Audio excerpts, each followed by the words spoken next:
Welcome po kayo sa ating panibagong episode. Nakahuli na naman tayo ng mga tangigi at yung Cobera snapper. Grabe, sa laki ng tangigi oh. Nagkisi-kisi. Wow, ang curious ng snapper na to. Tara, samahan nyo kami sa aming spearfishing adventure. Turahan pa rin to. Ayun, sa pool. Ay, ginagamitan na natin ang technique yan. Morning mga adventure. Susubukan natin mag-hunting ng mga pelagic ngayon. Dito yan sa Alala.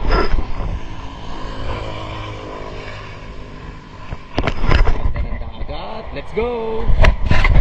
Ay, hindi na natin patatagalin to. Tira na! Unang isda sa araw na to. Medyo malabo yung visibility natin ngayon kasi nga galing pa sa bagyo at bumaha yung river dito sa amin. Pagpasensyahan nyo na mga ka-adventure. Paglapag natin sa ilalim ay alam nyo nang gagawin natin. Gagamitan na ng mga technique yan. Yung ating magic dust at yung ugog na fish call. You know, ginagamitan ko na. Ano kayang maswerteng isda ang lalapit sa atin? Ayun, nagpakita na. Tribali pa rin to. Oops, umiilag pa. Oh. Ayun, sa pool. Ang ganda ng tama. Tinanggal ko pala yung booster ng aking pana, kaya ganun lang tira niya. Soft na soft. Yan nga pala ang unang isda sa araw na to, isang tribali. Pwede ding tawaging talakitok at pwede din tawaging mamsa. Oh, mamsa! Ang ganda talaga ng boses. Eto nga pala ang pangalawang drop natin. Wow, may red emperor. I-reserve ko yan kung walang dadaan na pelagic. Aba syempre, gagamitin din natin ang technique yan, yung ating pugog na fish call. Pero hindi pwede ang magic dust dito kasi abo na. Pero kung nakaabot na kayo sa video na to, ibig sabihin na nag-enjoy kayo sa panonood ng ating videos. Kaya share naman dyan, pwede din mag-heart. Pwede din mag-like. Mag-like ka na. Tagal naman dumaan ng isdang yun. Aabot na tayo ng siyam-siyam dito ah. Hoy, tangigi, dumaan ka na. Oh, tangigi, ba't ang tagal mo?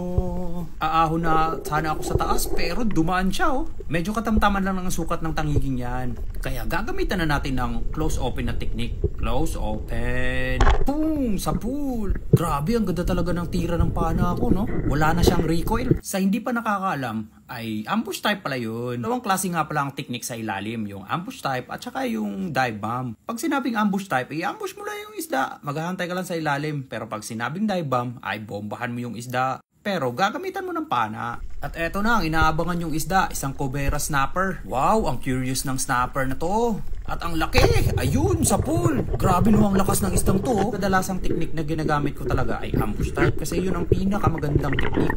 Pero kung gusto nyo ng mga ganitong content, follow na kayo sa ating page. Meron tayong iba't ibang klaseng adventure. Meron tayong spearfishing, bubu fish trap, catch and cook, at iba pa basta tungkol sa fishing. First time ko nga palang makahuli ng ganito kalaking Cobera snapper. O di kay ahaan or pantaan dito sa amin. Ay mabebenta na din tayo mamaya. Grabe, ang taba pala ng isdang to no?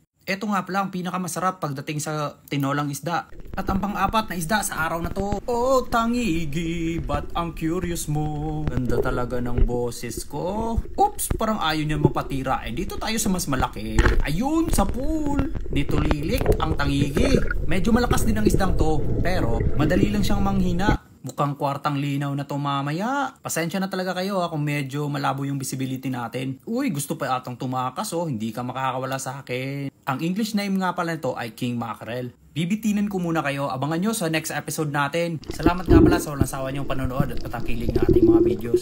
Stay safe and God bless sa inyo mga ka-adventure. Hanggang sa susunod nating adventure. Ingat!